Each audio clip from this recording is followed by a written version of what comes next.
আসসালামু আলাইকুম। বাংলাদেশ সরকারি প্রাথমিক বিদ্যালয়েও গাইড বই লাগে। এই যে দেখেন গাইড বই, শিক্ষকদের চাপ, গাইড বই কিনা প্রয়োজন। আবার যে কোচিং সেন্টারে পড়াশোনা করতেছে ওই কোচিং সেন্টারের যে শিক্ষক উনি একটা চাপ দিয়েছেন, ওই কোচিং সেন্টারের শিক্ষকের হাতের লেখা যেটা আমি বলছি বিপদ। কেননা এই যে শিক্ষার্থী পড়াশোনা করছে তার মা ঝিয়ের কাজ করে, এখন এই মুহূর্তে ওই শিক্ষার্থীর মার দ্বারা এই বই কিনা সম্ভব না।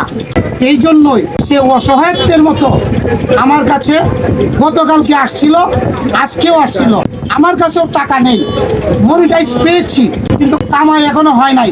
মানুষের ঠেলা মারা দেখে কাম হয় না।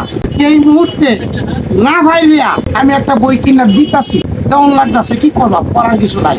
যাই হোক, এই লাইব্রেরির যে মালিক সেও জানে আমি আমার এই জীবনটা এইভাবেই কাটিয়েছি। আরও বই এখান থেকেও নিয়েছি, আরও অন্যান্য লাইব্রেরিতেও নিয়েছি।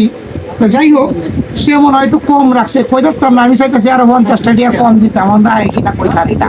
ধন্যবাদ সকলকে, আসসালামু আলাইকুম।